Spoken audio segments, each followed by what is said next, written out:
झालेला आहे आणि गॅरंटी झालेला आहे. जुमल्यामध्ये आणि ह्यांच्या गॅरंटीमध्ये काही फरक नाहीये. पण ठाकरे गॅरंटी ही आहे की जे आम्ही सांगतो ते करतो. कारण आपली संस्कृतीच आहे, आपलं ब्रीदवाक्यच आहे, रघुकुल रीत सदा चली आहे, प्राण जाय पर वचन न जाय. वचन दिलेलं आपण आणि ते तोडलं नाही. शेतकऱ्यांना आपण कर्जमुक्ती दिली. कोविडचा काळ असताना, अर्थचक्र बंद असताना देखील जिथे जिथे कर्जमुक्ती आपण दिली होती, त्यानंतर देखील जेव्हा जेव्हा कुठचीही आपत्ती आली, मग गारपीट असेल, अवकाळी पाऊस असेल, सतत लागलेला पाऊस असेल, दुष्काळ असेल किंवा वादळे असतील, तिकडच्या आपण त्या शेतकऱ्यांना असेल, सगळ्यांना जे कोणी ज्यांचे काही बागायतदार असतील, सगळ्यांना आपण जी काही मदत आपण करू शकलो. मी हे सांगत नाही की आपण खिशे भरून दिले, हे खोके दिल्यासारखं मी सांगू शकत नाही, पण जेवढी मदत आपण देऊ शकलो ती आपण दिली आणि ह्याला बोलतात सरकार.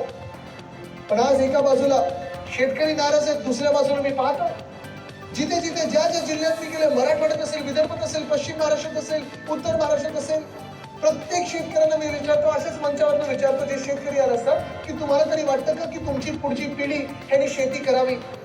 आश्चर्य वाटेल, आपण आपल्याला कृषी प्रधान देश मानतो, पण एकाही शेतकऱ्याने मला सांगितलं नाही की त्यांच्या पुढच्या पिढीला त्यांना वाटतं की त्यांनी शेती करावी.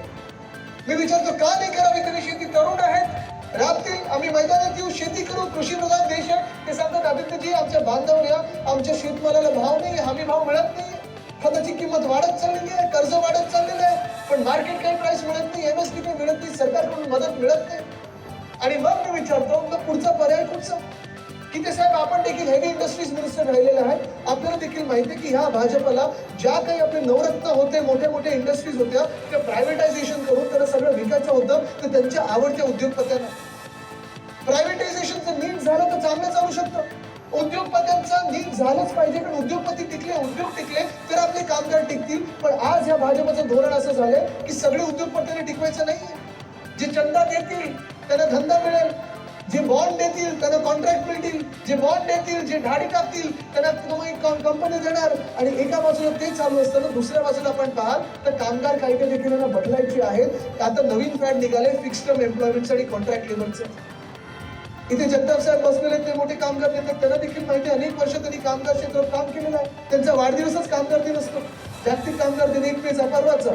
पण हे सगळं होत असताना आता येताना मी शेकापच्या सभेत होतो, आपल्या शिवसेनेच्या सभेत, आपल्या सगळ्यांचं धोरण एकच, ध्येय एकच आहे की कामगारांना न्याय मिळालाच पाहिजे, त्यांचं जे काही बेसिक आहे त्यांना मिळालंच पाहिजे, मानधन मिळालंच पाहिजे, पगार वेळेवर मिळालंच पाहिजे, बोनस असतो तो मिळालंच पाहिजे. आणि आपली भूमिका हीच राहिली की उद्योगपती टिकला, उद्योग टिकला तर कामगार टिकेल, कामगार टिकला तर उद्योग टिकेल. पण ह्या भाजपाला, आत्ताच्या भाजपाला, जी भाजपा या तानाशाही लोकांची भाजपा आहे, त्यांना आपल्या देशाचं संविधान बदलायचं आहे.